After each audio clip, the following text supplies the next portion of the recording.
Here. Coming up in the next half hour, I mentioned this. For anybody who uses Wi-Fi, something you might want to be aware of, something you might want to pay attention to.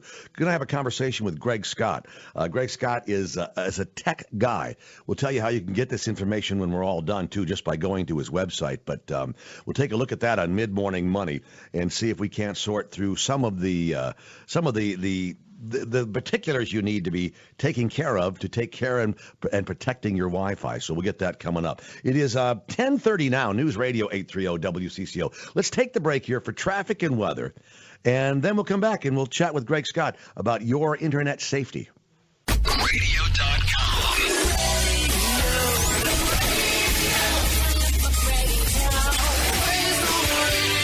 Radio.com.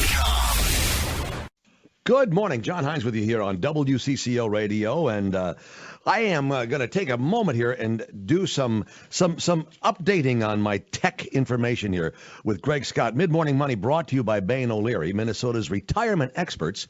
You can always learn a lot more, too, from them at retireawinnermn.com. But let me say good morning to Greg, first of all, to talk a little bit about crack attack. Good morning, Greg. How you doing? Good morning, John. Doing real well. All right, let's explain crack attack. That's K-R-A-C-K attack. And this is something that has come to light just fairly recently, right? Right. Yeah. Just this week, just Monday, Tuesday, I think it was. Key reinstallation attack. It's an attack against Wi-Fi, and it affects Wi-Fi clients.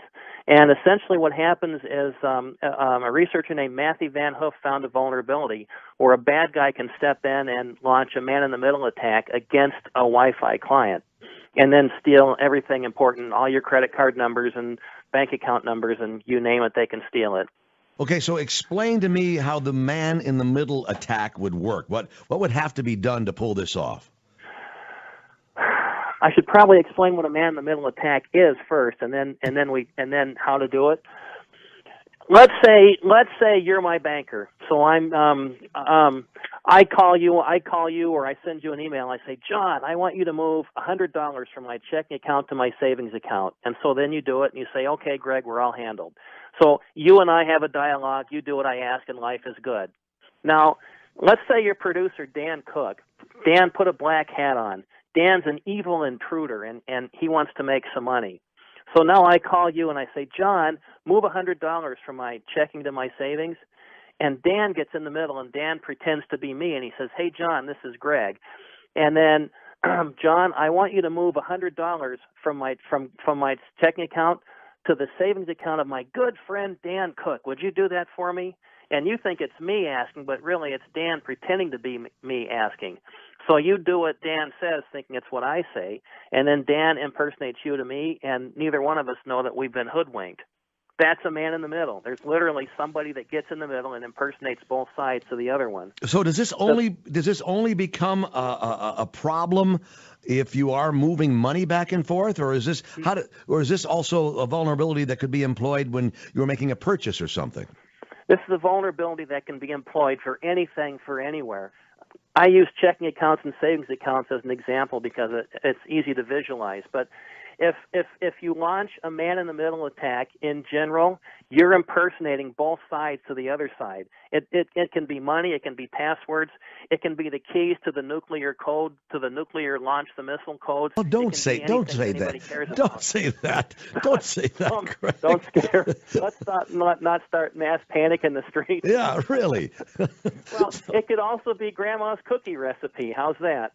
Well, so then the question is this: what do you do about it? Because virtually everybody is using Wi-Fi. I mean, at some time or another. I'm on it right now here at Target Center in our Skyway studios. I'm on the Wi-Fi, or in this case, it happens to be a MiFi from I think Verizon or whatever. But that doesn't matter, I would imagine. I use the same stuff.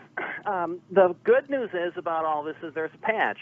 So if you're running cell phones, tablets, laptops, patch that stuff up to the latest and greatest, and the vulnerability should hopefully be fixed. Now, if you're running stuff that's not patched, if you're at home, keep an eye out of your window for vans in your driveway that have blacked out windows and lots of antennas. Why? You can be really paranoid that someone's listening into your radio signals.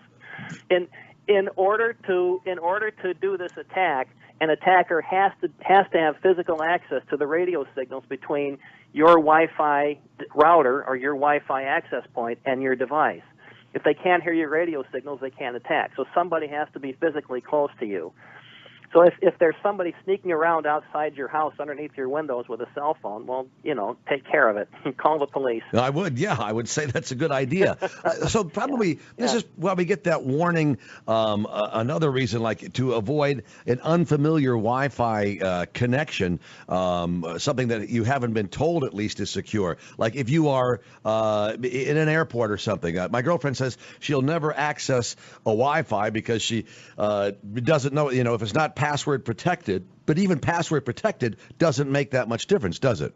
No, it doesn't. In fact, this attack is against the state of the art with Wi-Fi security. The best there is. This attack, the researcher found a vulnerability with the state of the art security, and so anybody that doesn't patch their device is subject to that vulnerability. Well, what happens is when somebody finds a vulnerability and publicizes it, everybody knows about it. And you can bet that bad guys are figuring out ways to attack it right now. So patch your devices. I wanted to make a comment about that. We get scared when we read about these vulnerabilities because we read about them all the time. A similar kind of a vulnerability, that's what nailed Equifax. But the problem with Equifax was the researchers found the vulnerability, they made it public, and then Equifax didn't apply the patch. And that's why Equifax got hammered. There's a way to responsibly disclose these vulnerabilities, and Matthew Van Hoof, from everything I've read, did it right.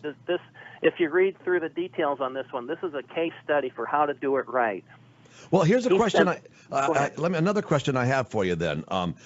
Will you be able to will you have information on your website the way you previously, when we had a chance to speak, you posted some stuff? And where do we find, you keep talking about a patch. Where do I find a patch for my Wi-Fi router at home? Okay, here's what you do. On my website, D. Greg Scott, D as in Daniel, dgregscott.com. Go there, and I put a menu item called Crack Info. And I put up, I set up a whole question and answer series that we talked about. So that's and I put a link to Matthew Van Hoof's paper and the website Matthew set up about all the details about this particular attack.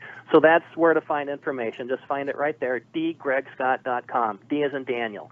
Okay, number 2, where do we find the patch for our cell phones and tablets and so forth? Go to whoever your carrier is. Hopefully your carrier or your cell phone vendor or your tablet vendors come out with these patches. Everybody's going to be different. I have a Verizon cell phone. That's what I'm talking to you on right now. And an update came in on October 2nd or 3rd or something like that. And I have a hunch that update was to mitigate against this attack.